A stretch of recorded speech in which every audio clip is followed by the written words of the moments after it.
Charlie Cook, the editor and publisher of the influential Cook Political Report, is on the SIU Carbondale campus at the invitation of the Paul Simon Public Policy Institute. Here to talk politics, Charlie's our guest on this edition of WSIU InFocus, along with Simon Institute Director David Yepsen. It's great to have the two of you here on the same set with no shortage of things to talk about. First of all, Charlie, the Cook Report is widely known in the business as the source for political analysis. It's where everybody who covers politics goes for the background. When did it get started? Gosh, I only wish my mother were still alive and could hear you saying all these wonderful things. Thank you. I started this newsletter, the Cook Political Report, back in 1984. And I had worked in Democratic Party politics for years, and I'd found myself becoming a swing voter. And I love politics and liked to be around it, and thought I had some pretty good instincts, but wanted to figure out what could I do without working for either side. So I took my $6,000 out of the Senate Retirement Fund, and my father-in-law co-signed a note for $10,000, and I started a business, as I said, in 1984, and after 6 or 7 years, started taking off. I started writing a column twice weekly on politics in Roll Call, the newsletter of Capitol Hill, and then a column in National Journal. And now I've got 4 people working with me, and we have a lot of fun with it. And you know, it's been a great ride.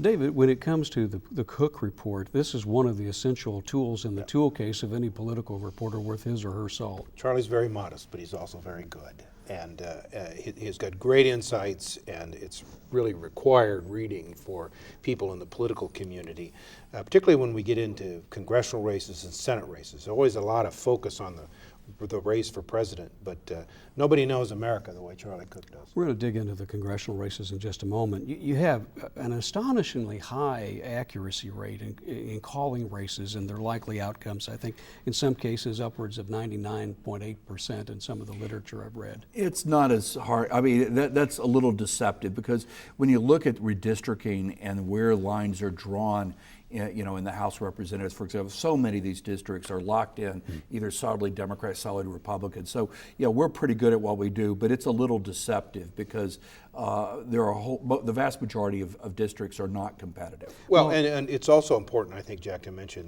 that these things ebb and flow. Right. And Charlie's on top of all of them in terms of some districts is a toss-up district, some district is a safe district. They move around during the course of a campaign. What kind of metrics do you use when you go in to handicap one of these races? As you say, a lot of these are safe districts and drawn intentionally that way. We could talk about Illinois for the rest of the show, for example. Yeah, and I used to do all this, and now I'm fortunate enough to have people that work with me that are sort of the real experts. But what we have coming through is practically every major candidate for the House of Representatives is going to come through our offices and sit down with David Wasserman, our House editor, and spend about an hour talking about the district, talking about their race, talking about the campaign, why they think they could win. And David is sort of taking this in, and Jennifer Duffy is doing the same thing on the Senate races, taking it in and then factoring in historic election data in that state or in that district, voting patterns, why might this be expected to behave as it normally does or not. And then what my specialty now is more the macro, is to sort of sense when is there going to be, if there's a strong wind going one way, like it was for Democrats in 2006 and 2008, and for Republicans in 2010, that's sort of the special sauce that I add to it, because you do have the close races disproportionately breaking one way or the other when there's a wave election taking place, as opposed to the more traditional, to use the old phrase of Tip O'Neill, all politics is local kind of situation. Are we looking at another wave election here, do you think, or is it too early to say? Well, it's probably too early to say, but I think it's unlikely. First of all, it's extraordinary for us to have 3 wave elections in a row as we did in 06, 08, 2010. To have a 4th would be unprecedented. But secondly, I don't see voters wanting to give a blue ribbon to either party right now. They're not happy with either party. And the thing is to sort of from A to Z throw one side out means in some way an affirmation of the other party, and voters aren't, I don't think, in the mood to do that. So I think they're going to be kind of picking and choosing and moving back and forth some. Has there been, to a certain extent, in some of the research you're doing, sort of a campaign fatigue setting in amongst a lot of voters who have just been hearing about these races ad nauseum for really 6 months to 2 years now? Or in a larger sense, I mean, if you think of 3 very intense elections in a row, and whether it was 2006 when the war in Iraq was huge and there were a bunch of scandals on Capitol Hill and Democrats took over, and the 2008 was certainly a very emotional, big-time election, in 2010 with health care reform on the other, going the other direction. I think there is a sense of Republican voters, conservatives aren't particularly happy with a lot of what's going on. Liberal, Democratic voters aren't particularly happy. This independent voters who swing back and forth, this isn't the cruise they signed up for. There are a lot of unhappy, and I think what it means is a volatile election, but probably not a wave election, one direction or the other. Charlie, what do you see happening with Latino voters? A growing group in the electorate. They've had a Republican campaign that sometimes focuses on the questions about immigration, and I know there's fears in the Republican Party that the Latino vote is going to be difficult to get. Is that true? What are Republicans doing with their chances with Latinos in the future? Well, I think Republicans have done a lot to antagonize the Latino vote, but at the same time, Latino voters, I think last week the president's approval rating among Latino voters in the Gallup poll for the week was either 52 or 54%. And so, you know, Latinos, first of all, the economy, you know, it's been tough on them too. And a lot of them had high and maybe unrealistic expectations that certain things were going to happen in terms of immigration reform that haven't happened. And so the question is, can the president rebuild that kind of intensity, both in terms of turnout and the percentage of support? He got 67% of the Latino vote in the last election. Can he replicate that? And so while I think Republicans have done a lot to offend the Latino vote, I'm not sure that they're really excited about what they've seen on the president's side. So I think it could be more of a muddled. Talking about this presidential campaign, it's a long campaign. It seems that way to people in the political community. Is it healthy for the Republican Party because it builds support, which is what happened in 2008 with the Democrats? Or is it unhealthy because it's taking a long time, it's getting negative? How do you read this? Well, I think duration isn't that important as much as the nature of it. And the thing about they don't get much longer than the Obama-Clinton fight, but that was such an unusual one because it was more about, it was a generational fight, it was stylistic, it was sort of aspirational, but it wasn't a contest to see who could get further to the other one's left. Mm-hmm. And this has been a far more ideological, and where you've taken, say Mitt Romney, who's fairly centrist guy, and he's turned himself into a pretzel he's running as hard and far to the right as he possibly can. And the thing is, he may have been an honors graduate from BYU and the law degree and MBA from Harvard, but I don't think he took any drama classes. He's not very good at acting, and he's sort of pretending to be what he's not. And at some point, he's going to have to turn the corner and have to head back towards the middle. And that may not be a particularly gracious turn. It's going to be hard, but it's something he's going to have to do. And I think eventually he'll be running more as what he is, as opposed to now what he's pretending to be. Let's dig a little deeper into that. One of your most recent columns, you said that the Republicans who only weeks ago could not imagine how President Obama could be reelected, sure are trying to make it happen, given this protracted Republican primary. There's no longer a mathematical possibility for Santorum, Gingrich, or Paul to lock up that magic 1,444 delegate votes. 1,144. 1,100, excuse me, yes. And Republican voters seem unwilling or incapable of bringing this whole thing to a close. Romney's winning, you're right, but in a way that is politically debilitating. There is a purity test that Republican voters, when you ask sort of what do Republican voters want in this election, and why is it taking them so long to reach a conclusion, part of it was they wanted a full spectrum conservative, mm-hmm. to use Congressman Steve King's line. But secondly, they want a championship, and the full spectrum conservative is more Santorum. But then they want a championship debater. Well, that's Newt. And then they want somebody that could win a general election. And at least of these guys, Romney is the most likely. So there was almost like they had 3 different job requirements that they were looking at, and each one pointed towards a different candidate. And it's taken this, and then the debates have sort of given a dimension, an ideological dimension to this, unlike any we've ever seen. Charlie, what's the effect of $4 gasoline on this election? Wow, it's an economic metric and it's a political. And every time anybody drives down the street, and whether they're filling up their tank or not, they're seeing that sign, and it just makes their blood pressure go way up. And while, international events, the political uncertainty around what's going to happen between Iran and Israel, what's going on in Sudan, what's going on in Yemen, is jacketed up. For the president who opposed the northern part of the Keystone Pipeline, that's not a good place to be.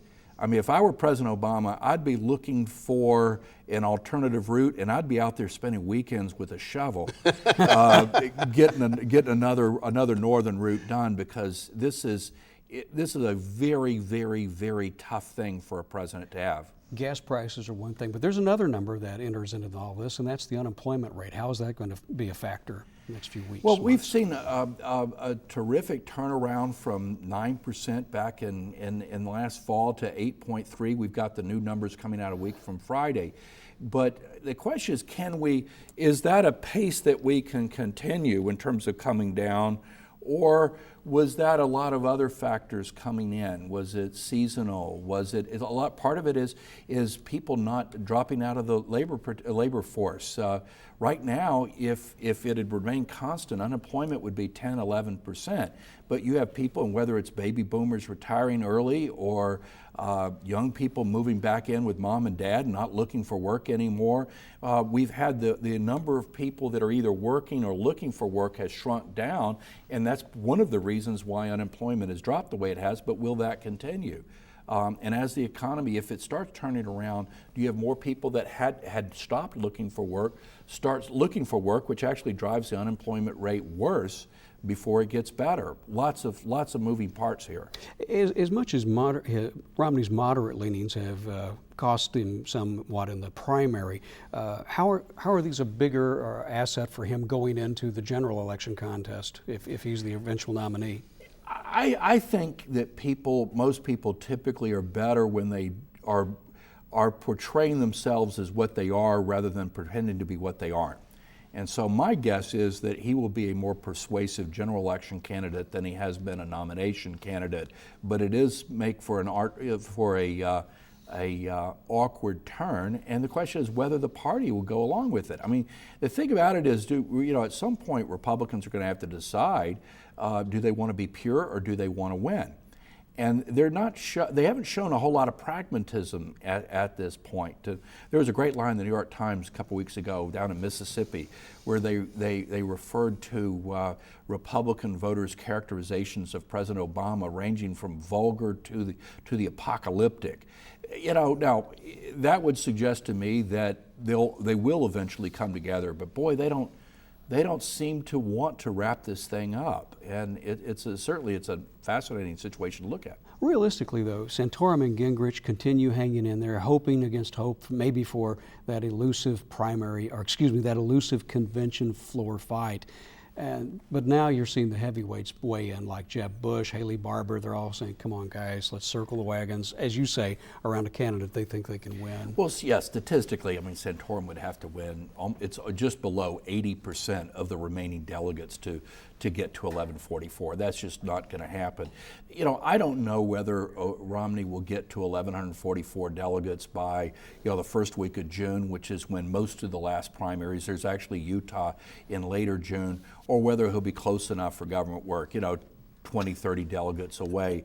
And there aren't like the big block of super delegates that Democrats have, but there is a small number of unallocated that are party officials, and they're people that would be predisposed to go towards Romney. So my guess is it'll be close enough, but it'd be hard to have a brokered convention if there are no brokers in American politics left. What effect is this presidential race going to have on the races for Congress? Is a good turnout for Obama going to pull Democrats along with him, or is that old politics? Well, part of it, President Obama's victory in 2008 had a lot of moving parts, and one of it was winning independent voters by 8 percentage points. But another piece of it was an unusually high turnout and support levels among 18 to 29-year-olds, among Latinos, among African Americans. The question is, can he capture that lightning a second time? And you know, I think with the African American community, I think he'll get it. He'll get the turnout. He'll get the support level. But among younger voters and Latino voters, I'm not seeing the same kind of intensity, excitement.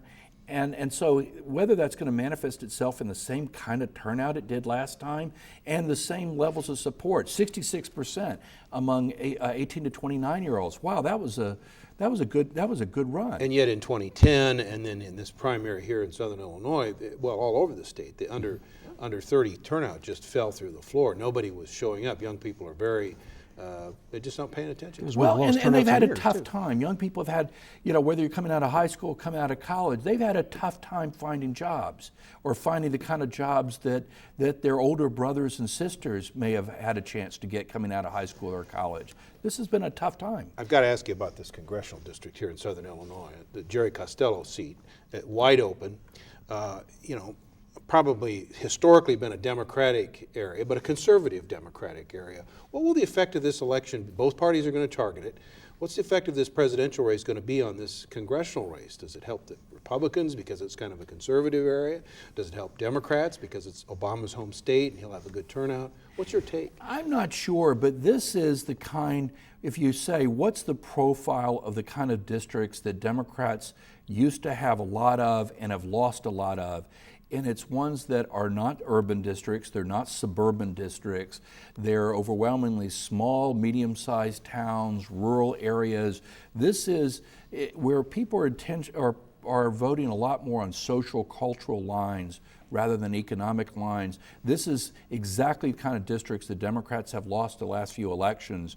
And now with a popular incumbent stepping aside, this is going to be a real test for Democrats. Yeah, a lot of Republicans think they could have won this in 2010 if they had a better candidate. Democrats need 25 seats to recapture the majority in the House. How many are solid red, blue, and toss-ups as we sit here today?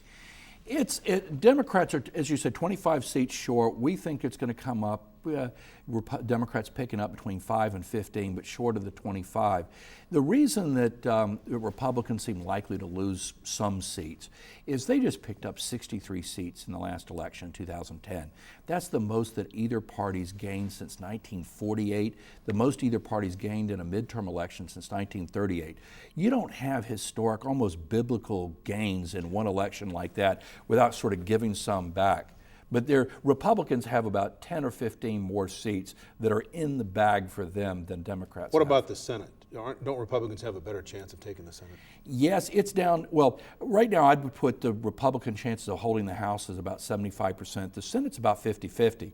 Now, frankly, I thought the odds were better for Republicans last fall, but now it's down to about 50-50. The Senate's 53 Democrats, 47 Republicans. So Senate Republicans need 3 seats if they win the White House and the Vice President breaks the tie, 4 seats if they don't. But Democrats have 23 seats up at risk. Republicans only have 10. Democrats have 7 retirements, open seats that they have to defend versus 3 for Republicans. And then when you go through each of the 33 Senate races, Democrats have basically 11 seats that are in danger, Republicans only 3. So it's not a question of whether Democrats are going to lose seats, but how many are they going to lose? And right now we're looking at sort of 2, 3, 4 seats, maybe 5, but right on the cusp. Where does Olympia Snow's decision not to run again factor into all this? This is creating a fascinating situation where Olympia Snowe, moderate to liberal Republican, announces her retirement. And so one of the 2 members of Congress, a Democrat, jumps in the race. And then a former independent governor, Angus King, announces that he's running. So the Democrat drops out. There's a Republican attorney general running, but King is a very popular guy, very, very centrist, very independent. There's a strong suspicion that if he is elected, he would sit with Democrats. But if you just watch him, he's a very, very independent guy. And I think we could have a remarkable situation of a true independent as opposed to sort of a pseudo-independent in the Senate. One reason she got out or decided not to seek re-election is just the venom, the atmosphere. It was also one of the reasons why Congressman Costello said he wasn't going to run again. What can change? What's got to change in this country to get our best people to come forward and run for office again? Instead, we see good members of Congress just saying to heck with it, and they're getting out. You know, when I came to Washington, it'll be 40 years ago, this September, you used to have a lot of conservative, moderate Democrats that were sort of a ballast that kept the Democratic Party from going off in the ditch on the left. A lot of liberal, moderate Republicans that would keep the party from going off to the right. Those people are finding themselves just increasingly ostracized within their party. I had one senator who bucked the party on some key votes and came to the Tuesday Senate caucus lunch. All the senators of that person's party came together for lunch every week. And the room was basically full before the seats to her left and right were filled. And it was like middle school cafeteria. Wow. She was being shunned. And you think, wow, and I'm not going to tell you which party it was, but it could happen to either side. And you think, wow, something's really broken. But I'm hoping that we're all in one generation. I'm hoping that the next generation of young people coming into politics aren't going to bring this baggage with them and this venom that's really, it's turned the U.S. Senate into a dysfunctional institution. I want to dig a little bit more into Illinois for a minute, because Steve Israel, who heads the Democratic Congressional Campaign Committee, says the road for them, if they're going to make these significant gains to try to retake the House, it's going to come through Illinois. They're saying there are 5 seats here that they think they can win. The Costello seat is one. Working their way back down from Chicago, like the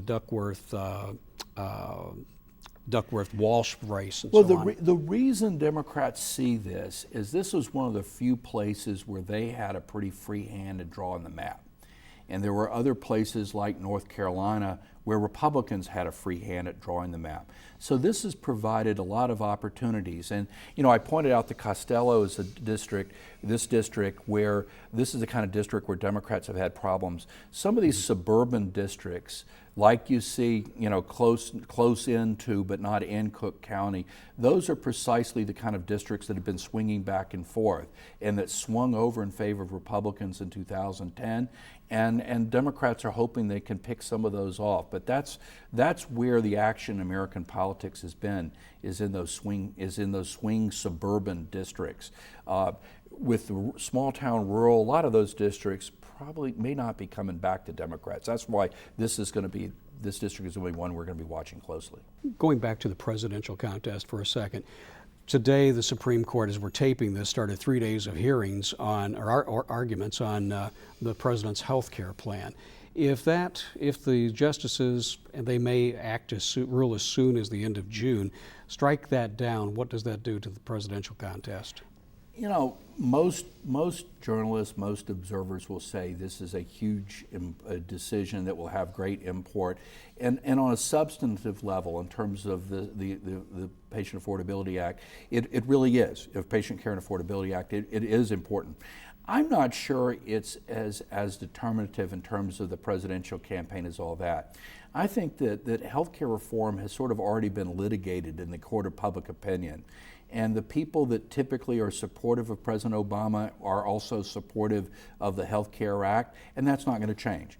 And the people that are against that were against the Obamacare they're against President Obama on a lot of other issues. I think this is sort of already baked in the case or factored into the stock price. Charlie, could we see, if the court goes against Obama, could we see sort of a repeat of the mid-1930s when Franklin Roosevelt actually ran against the Supreme Court? I'm not saying Obama's going to try to pack the court, yeah. But is there politics in running against the court? Is there upside there? I tell you what, it's an interesting thought, because you need to have, in politics, you need to have devils to run against, or foils to play off of. And I think President Obama, first of all, like take the contraception issue. This has been, it was a very useful, I mean, it was divisive in other communities, but in terms of going after younger women, this was a very, and getting them excited. If you look at, it's a very, very important issue for President Obama in terms of using that to build up the intensity among a group that if they vote, they will be very supportive of him if they vote. And when you talk to Democratic strategists, one of the key groups that they say is they've got to jack their vote up among younger women, single women, that they're an important sort of group that's a high variability in terms of turnout. Charlie, we've got about a minute left. What is the impact of the Citizens United decision going to have on the outcome of this year's races? Well, it certainly has propped up various Republican candidates at different points, bringing in revenue to kind of keep them when their fundraising went dry. I think in a general election, the presidential race, it's going to be, well, first of all, I think both sides are going to be amply funded. I mean, I think if Santorum or Gingrich got the Republican nomination, I think the president would be outspending them by a huge margin. But my guess is with both the president, with Romney, they will both have plenty of money. The law of diminishing returns kicks in terms of the utility, the effectiveness of money. I think the Citizens United decision will have a bigger role in terms of funneling a lot of extra money in for Republican congressional candidates. So I think it's going to play a more pivotal role in the House and Senate than it will in the presidential, where both sides are going to have just buku dollars. Charlie Cook of the Cook Political Report, thanks for the analysis and the visit. We certainly appreciate it. David Yepsen. It was an honor to come and to be at the Simon Center, and you've got an incredible resource here with Dave Yepsen. We thank you for coming. Thanks very much. We appreciate it.